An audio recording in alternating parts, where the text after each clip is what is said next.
Hello friends, I am Somnath Kundu. Welcome to my channel target next state. আজকে নিয়ে এসেছি আরেকটা ইন্টারেস্টিং ভিডিও এবং আজকের টপিক হচ্ছে সোশ্যাল স্টাডিজ, যেটা স্টেটের ক্ষেত্রে খুবই ইম্পর্টেন্ট এবং একটা বড় অংশ স্টেটে এবং সোশ্যাল স্টাডিজই থাকে, প্রায় 60 নম্বর মতো। তো আজকের ভিডিওটা অবশ্যই ইন্টারেস্টিং হবে, সবাই খুব মন দিয়ে দেখবেন। ভিডিওটি শুরু করার আগে সকলকে রিকোয়েস্ট করবো, যারা এখন আমার চ্যানেলটিকে সাবস্ক্রাইব করেনি অবশ্যই সাবস্ক্রাইব করে দেন এবং আপনাদের বন্ধুর গ্রুপের মধ্যে এই চ্যানেলটিকে শেয়ার করে দেন। চলুন শুরু করা যাক আজকের ভিডিও। আজকের প্রথম প্রশ্ন হচ্ছে যে দক্ষিণ ভারতের দীর্ঘতম নদী কোনটি? দক্ষিণ ভারতের দীর্ঘতম নদী, দেখে নিই অপশন কি আছে। কৃষ্ণা, কাবেরী, গোদাবরী এবং নর্মদা।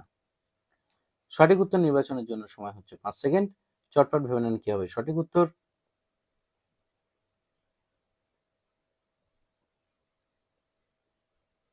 সঠিক উত্তর হচ্ছে অপশন সি, গোদাবরী। এবার দেখে নেবো ম্যাপে, এখানে গোদাবরী নদীর ছবিও দেওয়া আছে এবং এই যে এখানে গোদাবরী রিভার এখান থেকে শুরু হয়েছে এবং এখানে বঙ্গোপসাগরে গিয়ে পড়েছে। তাহলে এখানে আরো মহানদীও আছে, কৃষ্ণাও আছে এবং কাবেরীও আছে, কিন্তু সব থেকে দীর্ঘ হচ্ছে গোদাবরী। চলে যাবো নেক্সট কোশ্চেন, 2 নম্বর। কারাকোরাম পর্বতশ্রেণীর উচ্চতম শৃঙ্গ কোনটা? কারাকোরাম পর্বতশ্রেণীর উচ্চতম শৃঙ্গ, ঠিক আছে। অপশনগুলো দেখে নিই কি আছে।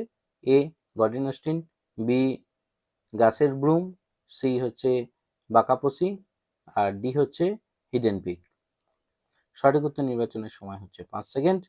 চটপট ভেবে নেন কি হবে সঠিক উত্তর।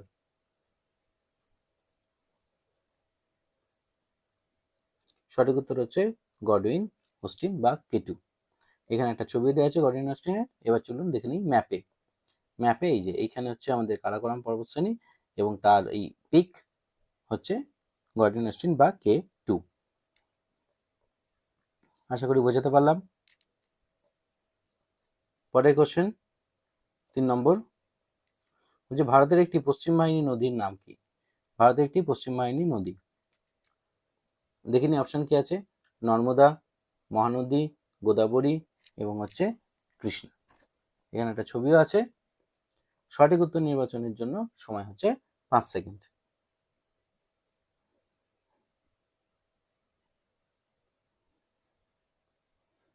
সঠিক উত্তর হচ্ছে অপশন এ, নর্মদা। চলুন দেখে নিই ম্যাপে। এই দেখুন এখানে মহানদী এদিক থেকে এদিকে আসছে, এদিক থেকে এদিকে আসছে, এটা গোদাবরী।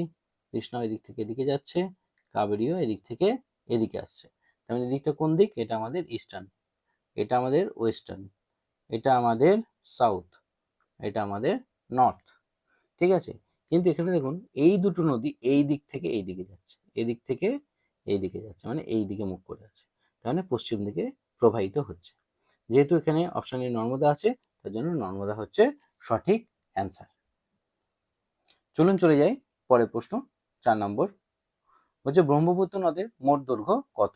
ব্রহ্মপুত্র নদের মোট দৈর্ঘ্য কত? এখানে একটা ছবিও দেওয়া রয়েছে, দেখে নিই অপশন। আচ্ছা, 1376, option B 2900, option C 1310, option D 857। সঠিক উত্তর নির্বাচনের জন্য সময় হচ্ছে 5 সেকেন্ড। চটপট নির্বাচন করে নিন কোনটা সঠিক উত্তর।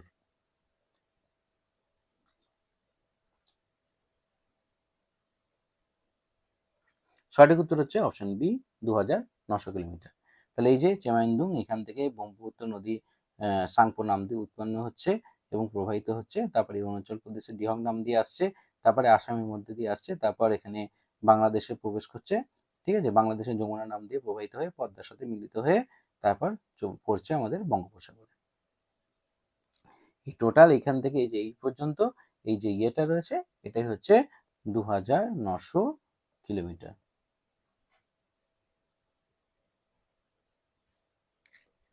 আশা করি বোঝাতে পারলো।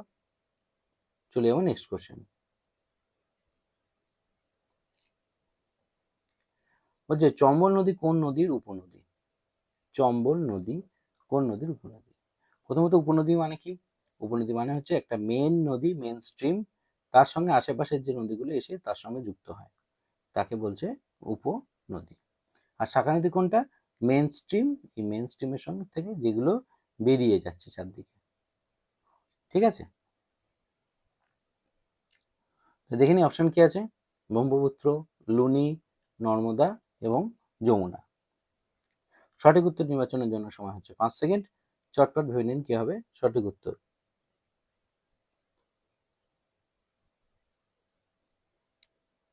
সঠিক উত্তর কি? সঠিক উত্তর হচ্ছে অপশন ডি, যমুনা। দেখুন ম্যাপে দেখে নিই এবার কোনটা। এই দেখুন এখানে হচ্ছে চম্বল নদী, এই চম্বল নদী যাচ্ছে আর এইখানে মিলিত হচ্ছে। এটা কোন মেন স্ট্রিম? এটা হচ্ছে যমুনা, যেটা আবার এইখানে গিয়ে এই গঙ্গার যে মেন স্ট্রিম, এই গঙ্গা মেন স্ট্রিমের সঙ্গে যুক্ত হচ্ছে। তার মানে এখানে গঙ্গার সঙ্গে যমুনা যুক্ত হচ্ছে আর এইখানে চম্বল যমুনার সঙ্গে যুক্ত হচ্ছে।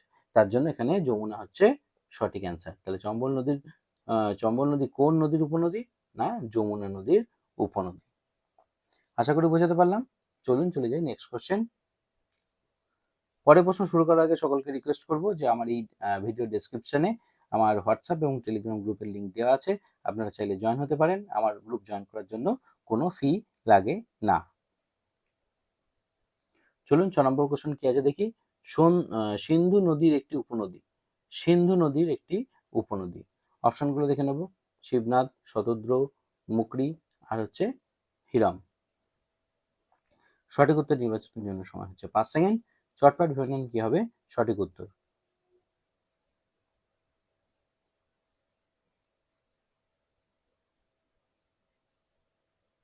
সঠিক উত্তর হচ্ছে অপশন বি, শতদ্র। চলুন ম্যাপে দেখে নিই। এটা হচ্ছে সিন্ধু নদী। দেখুন এখানে অনেক কটা তার উপনদী রয়েছে, ঠিক আছে। ঝিলম, চেনাব, রবি, সুতলেজ, ঠিক আছে। এই সুতলেজ যে হচ্ছে শতদ্র নদী, যেটা এইখানে গিয়ে মিলিত হয়েছে, এখান দিয়ে এসে এই সিন্ধু নদীর সাথে এইখানটায় মিলিত হয়েছে। তার মানে এখানে যে অপশনগুলো দেওয়া আছে তার মধ্যে সঠিক উত্তর হচ্ছে শতদ্র নদী। এছাড়াও এই সমস্ত নদীগুলো কিন্তু হচ্ছে সিন্ধুর উপনদী। আশা করি বোঝাতে পারলাম। চলে যাবো নেক্সট কোশ্চেন। বলছে গঙ্গার একটি উপনদীর নাম কি? গঙ্গার একটি উপনদী। অপশন কি আছে? গোমতী, সায়ক, গিলগিট আর হচ্ছে টেল। সঠিক উত্তর নির্বাচনের জন্য সময় হচ্ছে 5 সেকেন্ড। চটপট ভেবে নেন কি হবে সঠিক উত্তর।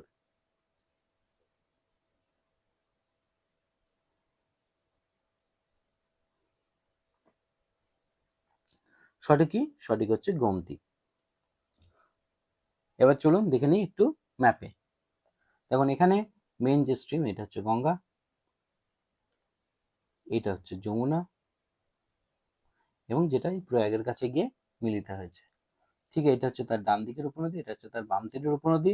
এর মধ্যে দেখুন এখানে রামগঙ্গা আছে, তারপর দেখুন এখানে গোমতী আছে, ঠিক আছে।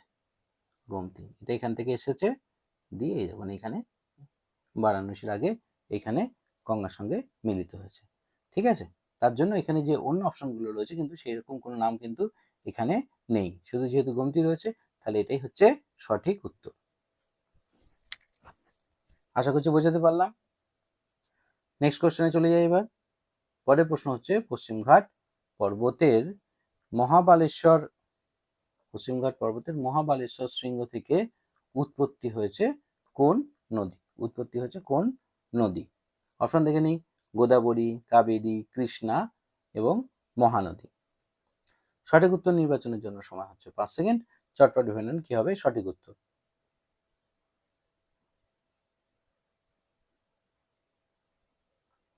সঠিক উত্তর কি? সঠিক উত্তর হচ্ছে অপশন সি, কৃষ্ণা। এবার দেখে নিই ম্যাপে। তাহলে মহাবালেশ্বর শৃঙ্গ কোথায়? মহাবালেশ্বর শৃঙ্গ অ্যাপ্রক্স এরকম জায়গায়, মহাবালেশ্বর শৃঙ্গ অ্যাপ্রক্স এরকম জায়গায়। আর এই যে আমাদের কৃষ্ণা নদী, তার মানে এখান থেকে উৎপত্তি হয়েছে মহাবালেশ্বরের শৃঙ্গ থেকে, এখান দিয়ে গিয়ে এখান থেকে গিয়ে এই যে এখানে পড়েছে, ঠিক আছে, আরব সাগরে। এইটা হচ্ছে এইখানটা হচ্ছে মহাবালেশ্বর শৃঙ্গ। আশা করি বোঝাতে পারলাম। চলুন চলে যাই পরের কোশ্চেন। 9 নম্বর বলছে গোদাবরী নদীর দৈর্ঘ্য কত? গোদাবরী নদীর দৈর্ঘ্য হলো কত? অপশন দেখে নিই। 1465, 1400, 805 এবং 858। সঠিক উত্তর নির্বাচনের জন্য সময় হচ্ছে 5 সেকেন্ড। চটপট ভেবে নেন কি হবে সঠিক উত্তর।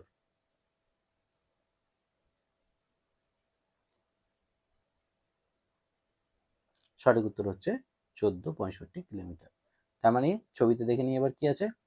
এই যে এখান থেকে গোদাবরী নদী সৃষ্টি হয়েছে আর এখানে আরব সাগরে গিয়ে পড়েছে। তার মানে শুরু থেকে শেষ পর্যন্ত হচ্ছে কত, 1465 কিলোমিটার। চলে যাই নেক্সট কোশ্চেন।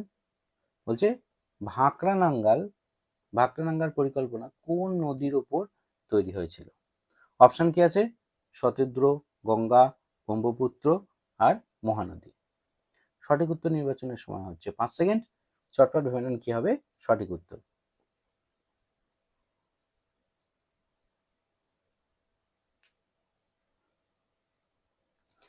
সঠিক উত্তর কি? সঠিক উত্তর হচ্ছে শতদ্র। এবার ম্যাপে দেখে নিই। এটা হচ্ছে একটা ভারতের ম্যাপ এবং এই যে ভাকরানাঙ্গাল ড্যাম কোথায় আছে না, এইখানটা আছে, ভারতের ঠিক একদম টপে এইখানটা। ঠিক আছে, এই ম্যাপে দেখে নিই। এই যে শতদ্র রিভার এইখানে আসছে, এই সিন্ধুর সাথে যুক্ত হবে, এখান দিয়ে চলে যাবে। আর এই যে এখানটা হচ্ছে ড্যাম। ঠিক আছে, আশা করি বোঝাতে পারলাম। ভিডিওটি পুরোটি দেখার জন্য সকলকে অসংখ্য ধন্যবাদ। আমার ভিডিওটি যদি আপনাদের কাছে উপযোগী, প্রয়োজনীয় এবং গুরুত্বপূর্ণ মনে হয় তাহলে অবশ্যই লাইক, শেয়ার এবং আমার চ্যানেলটিকে সাবস্ক্রাইব করতে ভুলবেন না। সকলকে অসংখ্য ধন্যবাদ। নমস্কার।